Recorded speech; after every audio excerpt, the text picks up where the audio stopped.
सबसे ज्यादा जो प्रॉब्लम आती है बुजुर्गों में वो अभी क्या आ रही है? सबसे ज़्यादा इस समय आर्थराइटिस की ज़्यादा प्रॉब्लम है मैम। जैसे सर अभी आपने एक टर्म यूज किया था तो ये क्या है? ज़्यादातर ये डायबिटिक वाले पेशेंट में ज़्यादातर होता है। अच्छा, साटिका ना हो इसके लिए हम और क्या कर सकते हैं? लॉन्ग सेशन कभी नहीं बैठना चाहिए। सर्वाइकल मतलब किस कारण से होता है? नेक की पोजीशन चेंज करते रहना चाहिए हर थोड़ी देर बाद, अच्छा सर, एक हाथ का गठिया होता है लेडीज क्योंकि काम नहीं करती ना वो। कोई काम वाली एक्सरसाइज बताइए कि जिससे घर में औरतें काम करें और वो बीमारी ठीक हो सके। नमस्कार दोस्तों, स्वागत है आपका ज्ञान पॉडकास्ट में। दोस्तों आज हमारे साथ हैं नोएडा के मशहूर फिजियोथेरेपिस्ट डॉक्टर मनीष, जिनसे हम फिजियोथेरेपी के बारे में जानेंगे। तो मनीष जी, आपका बहुत बहुत स्वागत है हमारे पॉडकास्ट में। थैंक यू श्वेता, आपने मुझे अपने इस पॉडकास्ट में बुलाया। आपका और आपकी पूरी टीम का सह धन्यवाद। सर, तो सबसे पहले हम जानेंगे, लोगों के अंदर बहुत सारे डाउट्स होते हैं कि फिजियोथेरेपी होती क्या है, क्या मतलब फिजियोथेरेपिस्ट करते हैं, तो क्या मतलब इसके बारे में थोड़ी सी जानकारी दें। मैम, फिजियोथेरेपी एक मस्कुलर डिस्ट्रॉफी और मसल्स को मजबूत करने का हमारा व्यायाम के थ्रू तरीका है। जी। हम इससे लगने वाली स्पोर्ट्स में और आफ्टर फ्रैक्चर, पोस्ट सर्जरी के बाद जो व्यायाम हम कराते हैं, उसके द्वारा बीमारियों को ठीक किया जाता है। अच्छा सर, जैसे कई लोग बोलते हैं कि नी रिप्लेसमेंट करा लो, तो नी रिप्लेसमेंट कराने के बाद क्या हमें फिजियो की जरूरत पड़ती है कि मतलब फिजियोथेरेपी हमें करानी चाहिए? मैम, नी रिप्लेसमेंट के बाद फिजियोथेरेपी की बहुत अहम भूमिका है, अच्छा। क्योंकि सर्जन का काम होता है बस ओनली फॉर रिप्लेसमेंट करना।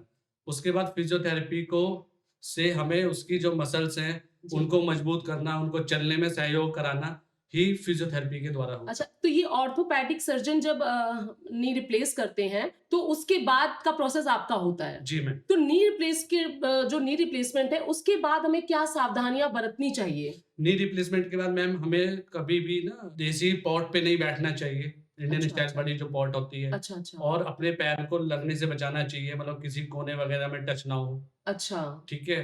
और पालती-पालती मार करके नहीं चलना चाहिए। अच्छा, तो क्या इसमें जब हम अगर नी रिप्लेसमेंट करा लेते हैं तो क्या हमें, मैंने सुना है कि कई लोग बोलते हैं कि जमीन में नहीं बैठना चाहिए, जी। तो क्या ऐसा भी होता है कि हम मैम, जमीन में नहीं बैठ सकते हैं? ज़मीन में बैठने की वज़ह से हमने जो नी रिप्लेसमेंट कराया, जो हमारे नी में जो इम्प्लांट डले हैं, उनमें कैपेसिटी ना हो, मतलब लूज़ ना हो वो। हमें फोल्डिंग करने की वज़ह से क्या होता है कि वो लूज़ हो जाते हैं। अच्छा, फोल्ड और करने में हम जब बैठते हैं तो वो हाँ जी, हाँ लूज हो जी। जाते हैं। जी। उसकी वज़ह से। तो सर ऐसा भी है क्या कि आजकल जो नए बच्चे हैं, क्या वो भी नी रिप्लेसमेंट कराते हैं, या कि सिर्फ ऐसा ही होता है कि जो बुजुर्ग हैं वही कराते हैं? मैम, मेरे हिसाब से तो अराउंड 60 के बाद ही नी रिप्लेसमेंट कराना चाहिए। अच्छा। पर वो इंडिकेशन होती है कि पेशेंट का क्या स्थिति है नी की, उसके ऊपर डिपेंड करता है। जैसे अगर मान लीजिए किसी छोटे बच्चे का एक्सीडेंट हो जाता है जी। और उसका नी डैमेज हो जाता है, तो उस केस में नी रिप्लेसमेंट तो होता ही होगा बच्चे का? मैम, वो तो उस समय ऑन टेबल ऑर्थोपेडिक डिसाइड करते हैं कि क्या कंडीशन है नी की। अच्छा, तो मतलब ऐसे केसेस में अगर नी रिप्लेसमेंट छोटे बच्चे का हो अगर, तो क्या मतलब आपके पास ही वो आता है वो भी बच्चा? हाँ मैम, उसके बाद भी अब उसको फिजियोथेरेपी करानी पड़ेगी, चाहे वो जी। हमारे से कराए या फिर अदर किसी भी फिजियोथेरेपिस्ट। अच्छा, अच्छा। अच्छा, क्या जो ये हिप रिप्लेसमेंट होता है, तो इसके बाद क्या फिजियो की ज़रूरत पड़ती है और क्या वॉक करने में भी कोई दिक्कत आती है? नहीं मैम, हिप रिप्लेसमेंट के बाद भी हमें स्ट्रेंथ और मोबिलिटी के लिए फिजियोथेरेपी करानी चाहिए, और हमारी सारी दैनिक क्रियाएँ फिर से शुरू हो जाती हैं। अच्छा, हमें अच्छा। किसी तरह की कोई परेशानी नहीं होती। अच्छा, जैसे अभी ठंड आ रही है, तो लोगों को बैक पेन और ये समस्याएँ बहुत होती हैं कि नी पेन हो रहा है, तो जैसे फिर आप लोग ये सोचते होंगे ना, चलो हमारा सीज़न आ गया है, तो इस तरीके का भी कुछ महसूस होता है? नहीं मैम, ये हमारा कोई सीज़न नहीं है, ये पेशेंट का सीज़न आता है इस समय। अच्छा। और ये एक्चुअल में क्या है ना, हमारा जो दैनिक पोस्चर है वो आजकल ठीक नहीं है, और इन सब चीज़ों पे बहुत चीज़ें डिपेंड करती हैं। अच्छा, बैक पेन में आप क्या एक्सरसाइज़ हमारे व्यूअर्स को बताएँगे कि क्या एक्सरसाइज़ सही होती हैं कि मतलब हम ठीक रहें ठंड में? आजकल लोग यूट्यूब को देख करके ज़्यादा जी, एक्सरसाइज़ेज़ जी, करते जी, हैं मैम, जी। वो भी ठीक नहीं है। हमें प्रॉपर एक फिजियोथेरेपिस्ट के पास जाकर के उनसे कुछ अपने अपनी बीमारी के बारे में उनसे डिस्कस करना चाहिए, और उनसे एक्सरसाइज़ेज़ सीखनी चाहिए। जैसे कभी-कभी क्या होता है, हम डायरेक्ट फिजियो के पास चले गए, तो क्या हमें पहले फिजियोथेरेपी कराने के लिए जाना चाहिए, या हमें ऑर्थोपेडिक डॉक्टर के पास जाकर पहले उनसे सलाह लेके फिजियोथेरेपिस्ट के पास जाना चाहिए? मैम, वो अलग-अलग कंडीशन के ऊपर डिपेंड करता है कि आप किस तरह के, अगर आप normal back pain, neck pain के लिए हैं, तो आप या स्पोर्ट्स इंजरी कुछ है तो आप डायरेक्ट फिजियो के पास जा सकते हैं, नो नीड फॉर ऑर्थोपेडिक। अच्छा, स्पोर्ट्स वालों के पास ज्यादा पेशेंट आपके पास स्पोर्ट्स के आते हैं कि आपके पास ओल्ड एज वाले पेशेंट्स या फिर जैसे 20 से लेके 35-40 साल के लोग ज्यादा आते हैं आपके पास? मैम आजकल हमारे पास ओल्ड एज और यंग एज वन में ज्यादातर परेशानियां हो रही है। यंग एज में कुछ ज्यादा ही परेशानी हो रही है क्योंकि उनका करेक्शन पोस्चर नहीं है। अच्छा, क्या फोन भी इसके लिए रिस्पॉन्सिबल होता है कि फोन और लैपटॉप भी इसके लिए रिस्पॉन्सिबल हो? हमें फोन और लैपटॉप भी हमें ना लिमिट टाइम में यूज करना चाहिए और उसकी भी एक इंडिकेशन है कि जी। उसको सही दिशा में यूज करना चाहिए। अच्छा सर, फिजियोथेरेपिस्ट और क्या ऑर्थोपेडिक जो डॉक्टर होते हैं उनमें कम्युनिकेशन होना चाहिए? मैम फिजियोथेरेपिस्ट और ऑर्थोपेडिक का एक तरह से चोली दामन का साथ है। अच्छा। और विदाउट अगर मान लीजिए बहुत सी चीजें ऐसी कंडीशन होती है कि ऑन टेबल डिसाइड करता है ऑर्थोपेडिक सर्जन, जी जी। तो हमें ना सर्जरी से रिलेटेड कोई केस लेना चाहिए तो एक बार हमें ऑर्थोपेडिक से बात कर बात कर लेनी चाहिए। अच्छा, जैसे सर हमारी सर्जरी मतलब हुई हो, आफ्टर सर्जरी हम ऑर्थोपेडिक के पास जाएं या फिजियोथेरेपिस्ट के मैम पास जाएं? आफ्टर सर्जरी के आपको फिजियोथेरेपिस्ट के पास ही जाना चाहिए। अच्छा, ऑर्थोपेडिक डॉक्टर उसमें कुछ नहीं कर सकता नहीं। है? क्या वो एक्सरसाइज कुछ बताते हैं ऑर्थोपेडिक डॉक्टर्स? ऑर्थोपेडिक बताते हैं मैम कि वो भी अपने से कि आप हाथ ऐसे हिला लीजिए, पैर ऐसे हिला लीजिए, जी। पर आपको एक प्रॉपर गाइडेंस फिजियोथेरेपिस्ट ही दे सकता है। मतलब फिजियोथेरेपिस्ट के पास मतलब क्या चार्ज वैसे जनरली फिजियोथेरेपिस्ट लेते हैं एक सेशन का? क्या ये भी डिसाइड होता है कि नहीं ये वाला आपको एक्सरसाइज कराना है तो इसका अलग चार्ज है या ये एक्सरसाइज है तो इसका अलग चार्ज है? मैम ये कंडीशन के ऊपर डिपेंड करता है कि पेशेंट की अच्छा। कैसी कंडीशन है और उसको हमें क्या कराना है। जैसे कई बार क्या होता है, कई गाँव के पेशेंट्स भी होते हैं, आपका शहर के पेशेंट है, तो क्या गाँव वाले पेशेंट्स ये बोलते हैं कि अरे भैया ये वाली एक्सरसाइज तो हम रोजा करत हन, तो मतलब इस तरीके का भी ऐसा होता है क्या? हाँ मैम, इस तरह के भी पेशेंट्स आते हैं पर जी। उनको हम फिर करेक्ट करके भेजते हैं कि आपको ये नहीं करना, ये कराना चाहिए। तो सर जैसे फिजियोथेरेपी हमने ले ली, तो क्या फिजियोथेरेपी कराने के बाद हमको कितने दिन आराम रहता है? क्या आफ्टर फिजियोथेरेपी कुछ एक्सरसाइज आप भी बताते हैं कि ये एक्सरसाइज हमें करनी चाहिए? मैम आफ्टर फिजियोथेरेपी हम रिकमेंड करते हैं कुछ एक्सरसाइज, अगर आप उनको बार-बार कंटिन्यू करते रहेंगे तो आपको ना तो बार-बार ऑर्थोपेडिक के पास जाना पड़ेगा, ना ही आपको फिजियोथेरेपिस्ट के पास जाना पड़ेगा। अच्छा, कई बार ऐसे भी पेशेंट्स आए होंगे आपके पास कि जिनको मतलब समस्या कहीं वो गए हों फिजियो के लिए और वहां पे उनका फिजियोथेरेपिस्ट जो भी हो वो ठीक उनको एक्सरसाइज नहीं करा पाया, उनको इसके साथ कुछ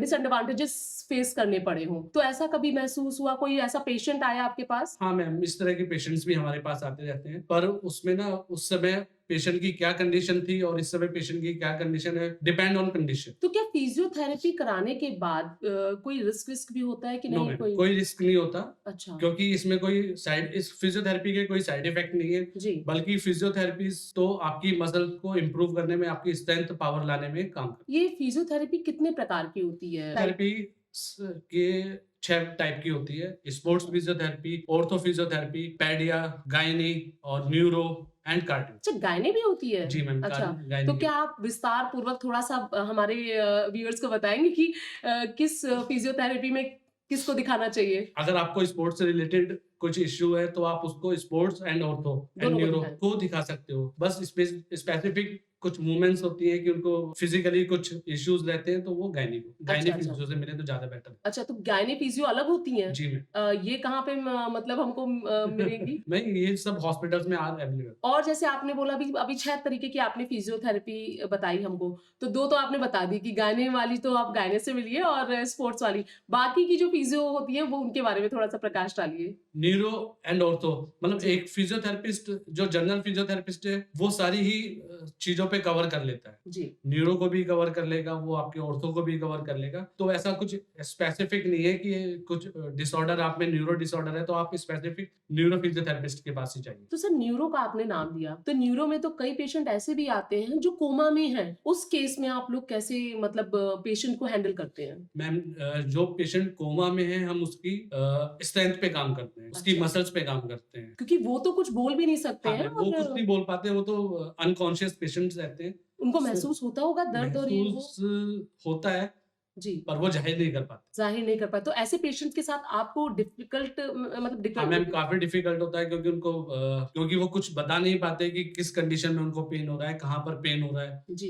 तो उनके साथ थोड़ा-सा मुश्किल हो जाती है। अच्छा, ऐसे में उनके घरवालों का कैसा रिस्पॉन्स रहता है आप लोगों के साथ? घर वालों का तो पॉज़िटिव रिस्पॉन्स ही रहता है क्योंकि अच्छा। वो तो एक तरह से ना निराश हो चुके होते हैं, तो ऐसे पेशेंट क्योंकि रिकवर करते हैं? उनको फिज़ियो में ही एक आशा की किरण नज़र आती है। रिकवर करते हैं ऐसे हाँ पेशेंट? मैम, हो जाता है। मैं बोलूँ अगर 100 में कितने पेशेंट्स रिकवर कर सकते हैं? 100 में से मान लीजिए आपके 10% के आसपास तो कर जाते हैं। मतलब एक छोटा रेशियो है। बहुत छोटा रेशियो है और इसमें ना न्यूरो का भी बहुत बड़ा रोल कि आपका न्यूरो फिजिशियन एंड सर्जन बहुत अच्छे होने चाहिए। तो मतलब अगर तो फिर आपको मतलब जो आप हैं न्यूरो न्यूरो का करते हैं जब जाके फिजियोथेरेपी, तो आप क्या सर्जन से भी आपका कांटेक्ट रहता हाँ है? मैम, देखिए आप कोई भी हो, चाहे आपका न्यूरो का पेशेंट हो और चाहे आपका ऑर्थो का पेशेंट हो, आपको अपने न्यूरो एंड ऑर्थोपैडिक दोनों से एक बार कम्युनिकेशन कर लेना चाहिए क्योंकि उनको ज़्यादा बेस्ट पता रहता है पेशेंट के बारे एक सर मैंने सुना है पार्किंसन में। कुछ जी, कि पार्किंसन क्या एग्जैक्टली आप ही बता पाएंगे? तो इसमें भी क्या फिजियोथेरेपी क्या है ये? क्या बीमारी है ये? पार्किंसन डिजीज है मैम, एक अच्छा। न्यूरोपैथी डिजीज है। इसमें ना शरीर में नमनेस स्टार्ट हो जाती है, विकलांगता स्टार्ट हो जाती है, पेशेंट स्टेबल नहीं रह पाते हैं। इसको ठीक करने के लिए फिजियोथेरेपी की बहुत अहम भूमिका है। अच्छा, तो मतलब इसके पेशेंट कैसे होते हैं? मतलब इसमें अगर नम हो जाते हैं, तो उन पेशेंट तो मतलब कॉन्शियस होते हैं ना? वो तो मैम फुली तरह से पेशेंट कॉन्शियस रहेगा, बस उसकी जो डेली एक्टिविटी है वो स्लो होती चली जाती है। अच्छा कैसे स्लो होती है थोड़ा-सा? मतलब स्लो मीन्स अगर उसको कोई पानी का गिलास उठाना है तो उसके हाथ में शिवरिंग स्टार्ट हो जाती है। अच्छा मैंने कई जगह देखा है कि जैसे कोई फ़ोन भी हाथ में लिए है और ये शायद मुझे लगता है कि 20-25 साल के युवाओं में भी ये समस्याएँ हैं, महिलाओं में भी समस्या है कि उनका हाथ ऐसे काँपता है। तो क्या ऐसा कुछ है कि ये यही बीमारी है? नहीं मैम, ऐसा नहीं है कि ये पार्किंसन ही है।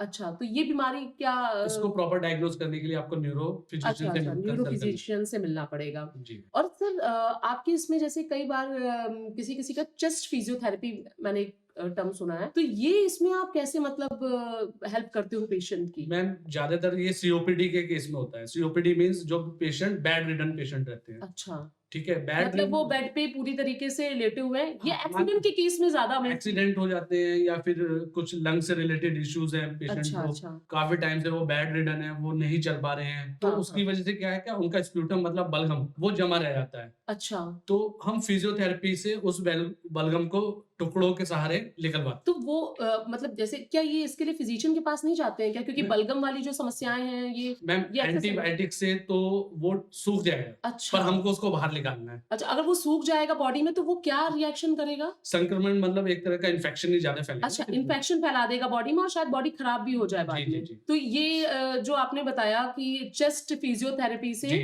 आप और कैसे एक्सरसाइज मतलब आप बेड पे ही वो लेटे रहते हैं? बेड पे लेटे रहते हैं, प्रोन पोजीशन में रहेंगे वो, पेशेंट अच्छा। को प्रोन पोजीशन में। एक हमारे पास चेस्ट वाइब्रेटर रहता है, उससे पहले चेस्ट को वाइब्रेट करके फिर हम उस पे कफिंग कराते हैं। तो वो कफ जो है वो आप डायरेक्ट मुँह से आप डायरेक्ट मुंह से निकलता तो कभी-कभी ब्लड भी ऐसे में आ है। नहीं जाता है नहीं, क्या? ब्लड नहीं आए, फोर्सफुली थोड़ा सा करना पड़ता है। फोर्सफुली तो पेशेंट को दर्द होता है इसमें? नहीं, कोई दर्द नहीं होता उसको, उसको तो बल्कि रिलैक्स हो जाता है क्योंकि चेस्ट निकल गया, लंग्स उसके ओपन हो गए। अच्छा मतलब जैसे होता है कभी-कभी जैसे हमें जुकाम होता है और हमें बलगम फँसा हो तो हमें जैसे उलझन होती है वैसे उनको जब ये निकल जाता होगा तो एकदम सामान्य वो हो जाते सामान्य हो होंगे। जाता है और मैम ये बलगम निकलने के बाद ना हमारे जो लंग्स है वो पूरी तरह से खुल जाते हैं, तो हमें सांस लेने में और आराम अच्छी है फीलिंग। और अच्छी फीलिंग आएगी। सर जैसे आजकल अब ठंड का टाइम आ रहा है, तो इस टाइम जो वही मैंने जैसे हम लोग पेशेंट का सीज़न जैसे हम लोग कहते हैं ना एक शादियों का सीज़न आ गया, तो इसमें तो अच्छा सबसे ज़्यादा जैसे आपसे मैंने एक बार पूछा था कि बुज़ुर्ग, तो बुज़ुर्गों को तो गठिया रोग मतलब आर्थराइटिस या फिर और मस्कुलर स्पाज़म ये कुछ हाँ, स्पाज़म होता है। तो ये जो चीज़ें हैं ये क्या मतलब सिर्फ़ बुज़ुर्गों में होता है या फिर और लोगों में भी है? मैम सब में हो सकता है ये, कि देखिए बीमारी तो किसी में भी हो सकती है, ये कोई एज देख करके नहीं आती कि बड़ों में होनी है कि छोटों में होनी है। अच्छा मस्कुलर स्पाज़ की बात आप कर रहे थे मसल उसमें क्या स्पाज्म। मसल स्पाज़ सॉरी हाँ, मसल स्पाज़ इसमें क्या होता है? मसल स्पाज्म में बेसिकली मान लीजिए हमारा बैक है, बैक में मसल स्पाज्म हो गया, तो वो क्यों हुआ है, वो इसलिए हुआ है कि हम लॉन्ग सेशन बैठते हैं। लॉन्ग पहली चीज तो हमें लॉन्ग सेशन बैठना नहीं चाहिए, हाफ एन आवर के बाद हमें एक वॉक कर लेनी चाहिए और हमें जी। सबसे बेस्ट है हमारे लिए कि हमें अपना पोस्टर करेक्ट करके रखना है।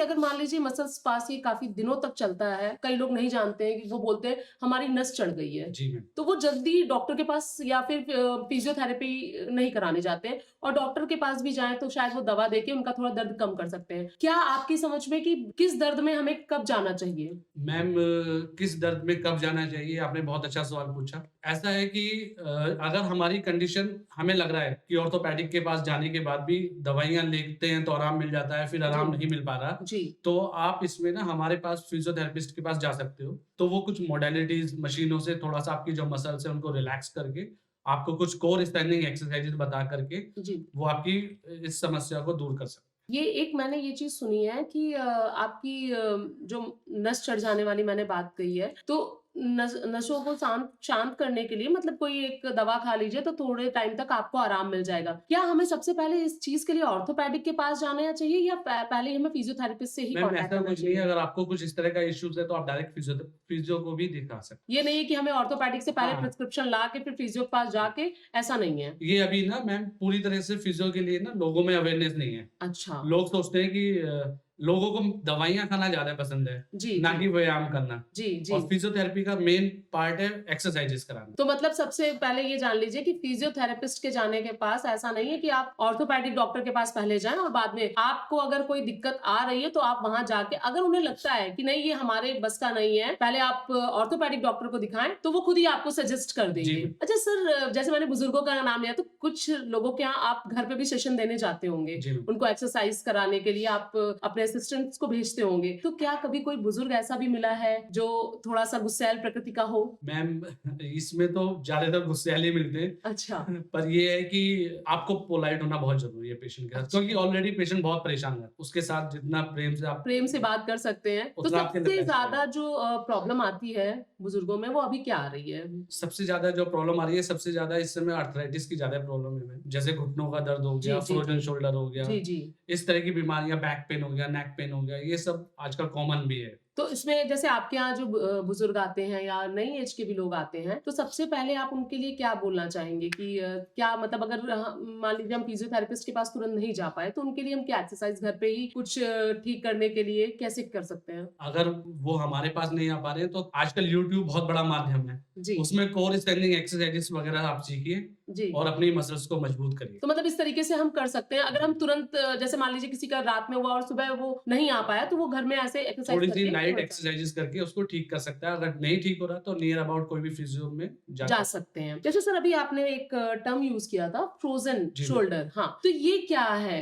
इसके बारे में क्या फ्रोजन है? शोल्डर मतलब हिंदी में हम बोलेंगे इसको कंधा जाम होना। अच्छा, कंधा जाम हो जाना। हाँ, ज़्यादातर ये डायबिटिक वाले पेशेंट में ज़्यादातर होता है। अच्छा जी। और इसको हम फिजियोथेरेपी में इसको मोडालिटीज से पहले रिकवरी करा करके फिर इसमें कुछ स्टैंडिंग एक्सरसाइजेस, मोबिलाइजेशन वगैरह कराते हैं, जिससे हम रेंज ऑफ मोशन जी। कराते हैं, रेंज ऑफ मूवमेंट बढ़ाते हैं जी। शोल्डर, जी। जिसमें पूरी तरह से कंधा जाम हो जाता कंधा जाम हो जाता है। तो क्या हाथ भी नहीं उठा पाते हैं है। ऐसे बिल्कुल, पेशेंट? हाथ भी नहीं उठा पाता। दर्द अच्छा। और हाथ में रेडिएटिंग पेन। अच्छा, ये जो समस्या है ये सबसे ज्यादा किसमें, महिलाओं में होती है कि पुरुष में?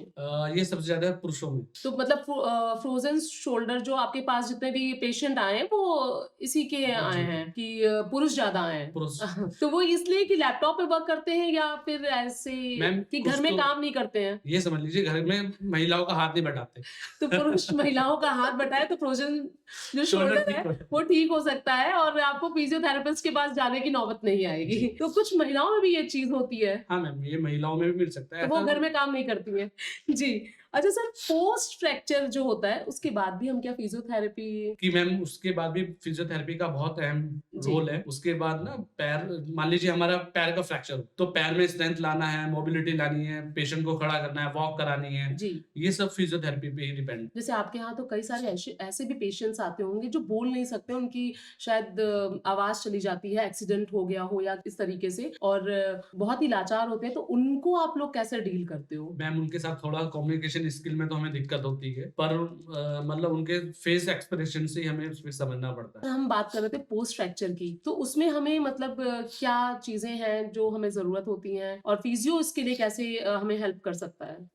फिजियो इसमें हमारा हेल्प इस तरह से कर सकता है। मान लीजिए हमारा हैंड का फ्रैक्चर हो गया, जी। तो हैंड की मोबिलिटी बढ़ाने के लिए उनके पास एक वैक्स थेरेपी होती है। वैक्स अच्छा। थेरेपी कराने के बाद वो नी का मोबिलाइजेशन वगैरह कराए। हीट थेरेपी भी इसमें यूज होती है? हाँ मैम, हीट गर्म पानी की सिकाई करनी चाहिए घर नहीं, पे। आपके यहाँ भी कुछ इक्विपमेंट्स होते हैं जिनसे? हाँ मैम, हमारे यहाँ अल्ट्रासोनिक थेरेपी होती है, उससे थोड़ा सा पेन को सबसाइड करने में। तो इसमें वेव्स जाती हैं ऐसा कुछ? अल्ट्रासोनिक वेव्स होती है। तो कभी जैसे ये जो फोन की वेव्स निकलती हैं ये भी अगर हार्मफुल है मैम। हार्मफुल है, मतलब अगर ये हम लेके जाएं फिजियोथेरेपी कराने के लिए और वो वाली वेव्स भी हैं और ये वेव्स भी मिल रही हो तो हम दिक्कत हो फोन जाएगी? को स्विच ऑफ करा देते हैं पहले। अच्छा, फोन को स्विच ऑफ करा देते हैं। अच्छा, अच्छा। क्योंकि उससे 2 फायदे हैं, क्योंकि पेशेंट का ध्यान हमारी तरफ रहेगा और हमारा पेशेंट की तरफ। अच्छा, क्या फिजियोथेरेपिस्ट भी हमारी डाइट डिसाइड करते हैं कि आपको भाई ये खाना चाहिए तो आप ये सही रहेगा? बहुत से पेशेंट हमारे पास ऐसे आ जाते हैं जिनकी मसल्स और बोन बहुत वीक रहती हैं, अच्छा, तो उनको प्रोटीन रिच डाइट लेनी चाहिए एंड कैल्शियम वाली डाइट अच्छा। बहुत ज़रूरी है। जैसे बहुत सारे तो जिम वाले पेशेंट्स भी आते होंगे कि ज़्यादा वेट लिफ्टिंग कर ली तो उनको प्रॉब्लम हो गई। हाँ। तो ऐसे पेशेंट्स को आप डाइट बोलते हो, रिकमेंड करते हो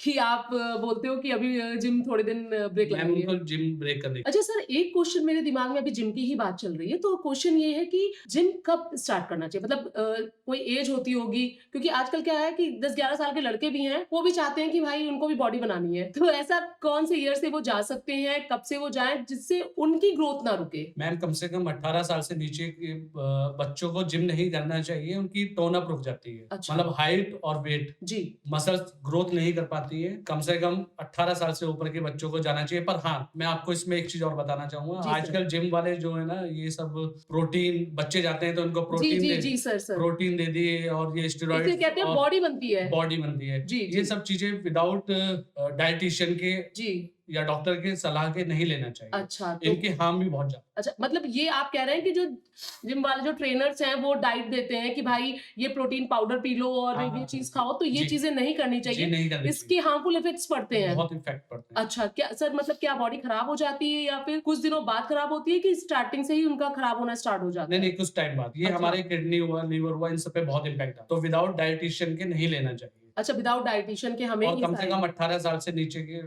बच्चों को जिम नहीं जॉइन करना चाहिए, क्योंकि हाइट और ग्रोथ तो 10 दोनों चीज़ें रुक जाती हैं। हाँ, तो 10-12 साल के जो बच्चे हैं, उनके अगर पेरेंट्स सुन रहे हो, अगर वो बच्चे भी सुन रहे हो, तो प्लीज़ 18 के हो जाइए, तभी जिम जाइए, नहीं तो अभी बॉडी बनाने की कोई ज़रूरत नहीं है ना? जी। अपनी हेल्थ खराब करने की ज़रूरत हाँ, नहीं है। सबसे जी, मेन जी। है हेल्थ पॉइंट। जैसे मसल स्ट्रेन एक वर्ड है सर, अगर जिम में एक्सरसाइज करते हुए ये हो जाती है इंजरी, तो ये इसको कैसे ठीक कर सकते हैं फिजियो में से? मसल्स स्पाज़्म होना या muscles strain, strain.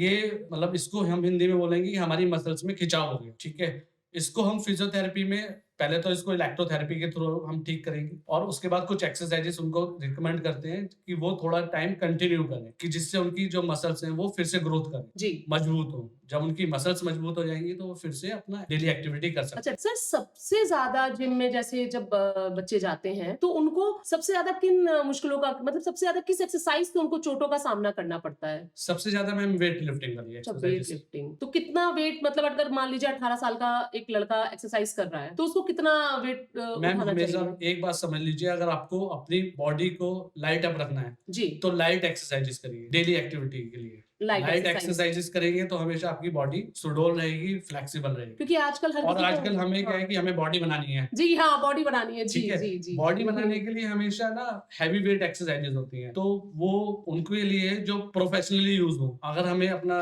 Daily activity और अपने शरीर को फिट करना है तो light weight exercises. Sir, warm up करना, ये स्ट्रेचिंग, ये भी कुछ मतलब ऐसी चीजें हैं, ये जरूरी है करना? हाँ मैम, इससे थोड़ा सा शरीर हमारा खिंचाव में रहता है, फ्लेक्सिबिलिटी बनी रहती है, अच्छा, बहुत जरूरी है शरीर कि की। वार्म अप ना करके डायरेक्ट वेट लिफ्टिंग करने लगे, ऐसा अगर वार्म करें? अप नहीं करते हैं तो जो हमारी मसल्स है ना मैम, वो डायरेक्ट एक्टिव नहीं हो पाती। पहले उनको अप करिए, मतलब जी। उनको हिंदी में हम बोलेंगे कि शरीर को गर्म कर लीजिए। जी, जी। जब हम शरीर को गर्म कर लेंगे तो वो एक्टिव जल्दी से हो जाए। अच्छा, तो मतलब उसके बाद ही वेट लिफ्टिंग स्टार्ट करें, नहीं जी। तो दिक्कत हो जाएगी। बैक अच्छा। पेन जैसे इश्यूज स्टार्ट हो जाते हैं। सर, कितना टाइम लगता है एक इंजरी को रिकवर होने में? मतलब अगर जिम की कोई इंजरी है तो उसको कितना टाइम लगेगा? मैम कम से कम 3 से 4 हफ्ते लगते हैं अगर जिम से कोई इंजरी हुई होती है। अब वो अच्छा। पेशेंट की कंडीशन के ऊपर डिपेंड करता है कि उसको किस तरह की इंजरी है, मस्कुलर है या फिर टिश्यूज डैमेज हुए हैं। बहुत सी बार ज्यादा हैवी वेट उठाने की वजह से क्या है ना कि बैक पेन स्टार्ट हो जाता है, जी। मसल खिंच जाती है,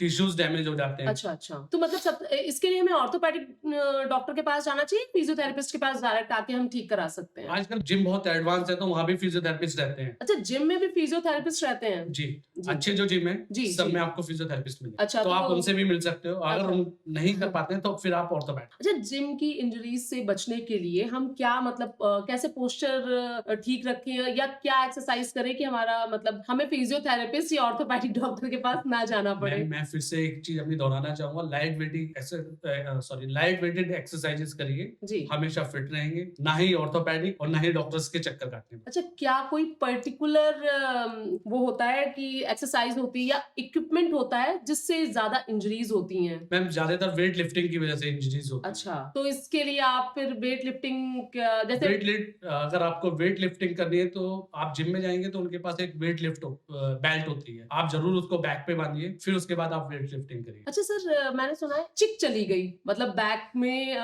कोई नस ऐसा लगता है चढ़ गई है ना, वेट उठा लिया या कुछ कर लिया तो बोलते हैं चिक चली गई, या कभी कभी बोलते हैं नाभि उखड़ गई, है जी। ना किसी, तो क्या इसमें भी फिजियोथेरेपी हमारे लिए मददगार है? मैम कानपुर में तो आपकी चिक बोलते हैं और यहाँ पे बोलते हैं कि नस पे नस चढ़ गई। अच्छा जी तो इसमें फिजियोथेरेपी का बहुत अहम रोल है। जी। आप नियर अबाउट कहीं भी अपने फिजियोथेरेपिस्ट से मिल लीजिए तो वो अच्छे से इम्प्रूव करा। अच्छा, तो अच्छा एक सर बीमारी है साटिका, सियाटिका नर्व कंप्रेशन। तो इससे क्या मतलब, क्या ये हम लोगों जैसे हम लोग हैं इस एज में होती है या फिर बुजुर्गों को होती है या फिर बच्चों में होती है, क्या कैसे मतलब ये साटिका मैम ये ज्यादातर आजकल जो हमें जो इस तरह के पेशेंट देखने के लिए मिल रहे हैं वो यंग एज वाले मिल रहे हैं। कोई जैसे हैवी वेट उठाया, जैसे अभी आप जिम की बात कर रहे थे, हैवी वेट उठाने की वजह से हो जाता है ज्यादा। अच्छा, इसका मुख्य कारण क्या है? इसका मुख्य कारण ये है कि हमारी जो स्पाइन है जी।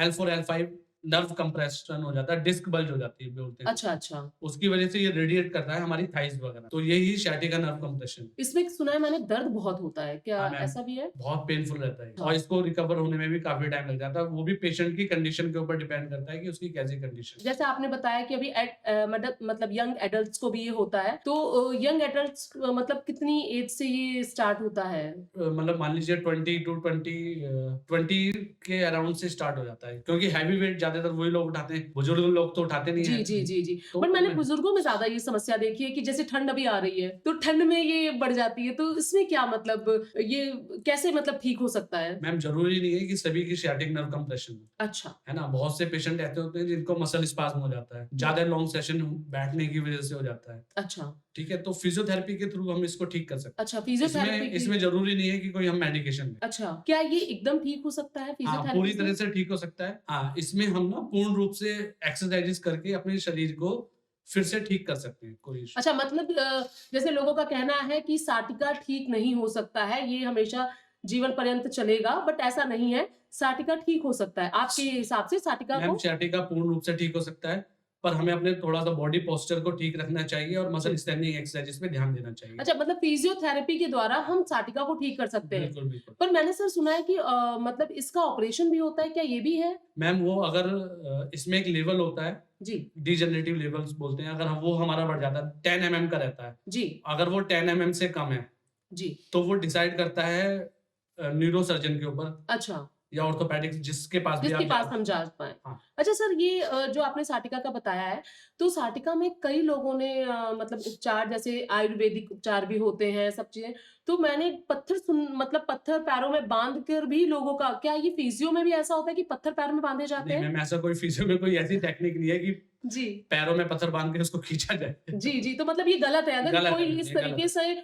उपचार करा रहा है तो वो अपने वो आप गलत है। साथ गलत कर रहा है, हाँ जी, मतलब वो बॉडी में गलत असर आएगा वो उसका। अपनी और परेशानियों को बढ़ा रहा है। तो ये आप फिजियो में जाइए, आप फिजियो से प्रॉपर फिजियोथेरेपी कराइए जाके, आप ठीक हो सकते हैं, साटिका ठीक हो सकती है। अच्छा, साटिका ना हो इसके लिए हम और क्या कर सकते हैं? सियाटिका ना हो इसके लिए मैम हमें अब सबसे मेन तो अपना पोस्टर करेक्शन कराना चाहिए, ठीक है, जी। और लॉन्ग सेशन कभी नहीं बैठना चाहिए।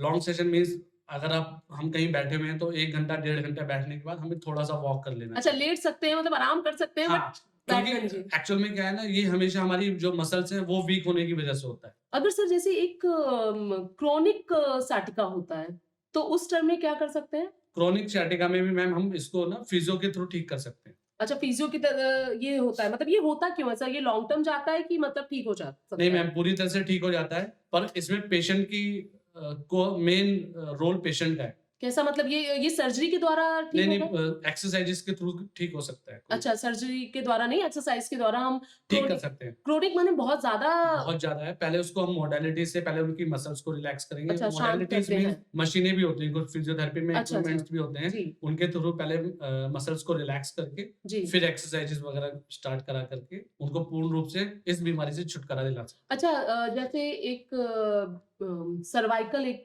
बीमारी है, तो सर्वाइकल में बोलते हैं तकिया नहीं लगाइए जी। आप विदाउट पिलो सोइए और ऐसे। तो क्या इसमें भी ऐसा है कि साटिका में भी हमें पिलो नहीं लगाना है, तकिया नहीं लगा के सोना है, ये भी ऐसा कुछ भी है? नहीं मैम, ऐसा कुछ नहीं है।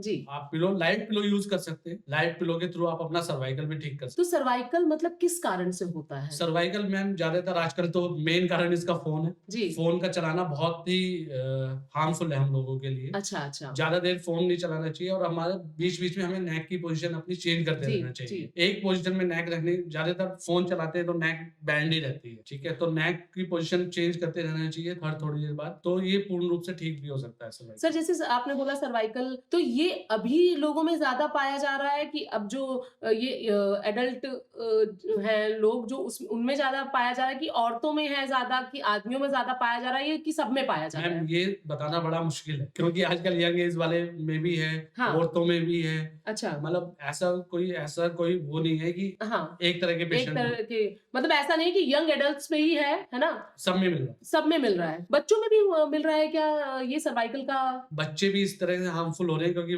वो भी आजकल ऑनलाइन क्लासेस जब से चली हैं। अच्छा, तो इस रोग से पीड़ित और बच्चे ऑनलाइन क्लासेस क्या सर आजकल बच्चे परेशान करते हैं तो माँ-बाप का भी ये रहता है कि फ़ोन यूज़ फ़ोन दे दीजिए, मैम हाँ उनकी जी। आइज़ पे भी उससे इम्पैक्ट पड़ता अच्छा, आइज़ पे भी असर पड़ रहा है, तो इस वजह से फ़ोन तो बिल्कुल मत दीजिए है। जिससे जी। छोटे बच्चों को तो एटलीस्ट सर्वाइकल ना हो, है ना? बड़ों का तो ये है कि ऑफ़िस जाना है या कहीं भी है, तो छोटे बच्चे इस समस्या से ना दिक्कत करें उनको। सर क्या फिज़ियोथेरेपी वाले जो डॉक्टर हैं और ऑर्थोपेडिक डॉक्टर का जो कम्युनिकेशन है वो ज़रूरी होता है एक-दूसरे मैम से? बहुत ज़रूरी है क्योंकि जी। मान लीजिए कोई हम ऑर्थोपेडिक कोई सर्जरी कर रहे हैं, जी। उसके बाद उन्होंने फिजियोथेरेपी को रिकमेंड करा। तो फिजियोथेरेपिस्ट का सबसे मेन पॉइंट ये है कि उसको जिस भी डॉक्टर ने सर्जरी करी है, जी। उससे वो एक बार कम्युनिकेशन ज़रूर करे। अच्छा, तो आप लोगों में को मतलब ऑर्थोपेडिक जो डॉक्टर होते हैं आप उनसे कॉन्टैक्ट करते हैं? क्योंकि बहुत सारे डिसीज़न वो ऑन टेबल लेते हैं। जी। जब ओटी में रहते हैं तो पेशेंट की क्या कंडीशन है वो उनको उस ज़्यादा हिसाब से बेहतर जी, पता जी, है। जी। इसलिए कम्युनिकेशन बहुत ज़रूरी है। सर एक फेशियल आपने बताया था लकवा मतलब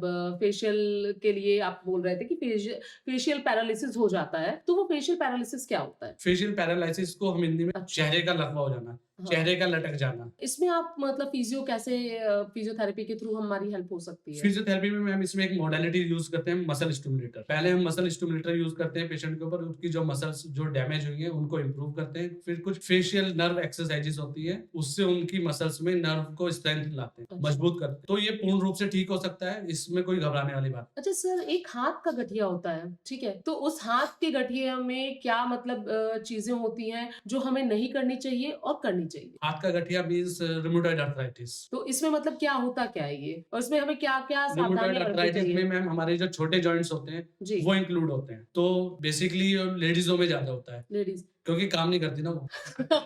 सर ये मतलब ये आपको ये लगता है कि लेडीज़ काम नहीं करती है मतलब मुफ्त की रोटी तोड़ रही अरे हैं? नहीं, मेरा कहने का ऐसा मतलब नहीं था। कि घर में काम नहीं घर करती हैं। में तो सर जैसे कुछ लेडीज़ ऐसी भी हैं मतलब इसके लिए घर की कोई मतलब कोई काम वाली एक्सरसाइज़ बताइए कि जिससे घर में औरतें काम करें और वो बीमारी ठीक हो सके? आटा गूँध लें, वो सबसे बेस्ट है। पोछा लगाएँ, ये सब बीमारियों की अच्छा, ठीक करने में तो बहुत हेल्प जिनको भी हाथ का आर्थराइटिस है, तो उनके लिए है हाथ के गठिया के लिए कि घर में भाई आटा बाट लें और सर ने बताया कि पोछा लगा लें। तो इससे पोछा किस तरीके से हेल्पफुल रहेगा? मैम एक्चुअल में क्या है ना, आजकल ना हम लोग जिम जाना पसंद करते हैं, पर घर पे फिजिकल एक्टिविटी नहीं जी, करते। ज़ुम्बा क्लासेस में भीड़ बहुत होती है ना है। मैम? जी, योगा क्लासेस करते योगा हैं। क्लासेस, ठीक जी। है? अगर वो योगा क्लासेस और जुम्बा क्लासेस आप बंद करके और जिम क्लासेस बंद करके आप अपने घर पे ध्यान दें, तो आधी बीमारियों से तो आप वैसे ही मुक्ति पा जाएँगे। सर इस पॉडकास्ट में सर ने ये हमें बताने की कोशिश करी है कि घर की महिलाएं जिम, जुम्बा, योगा में ना जाके घर में झाड़ू पोछा बर्तन करें तो वो ठीक हो सकती हैं। तो सर बहुत-बहुत धन्यवाद आपका हमें इतनी अच्छी-अच्छी जानकारी देने के लिए। आगे भी हम आपसे इसी तरीके के रोचक जानकारियाँ प्राप्त करते रहेंगे। धन्यवाद सर आपका। ठीक है।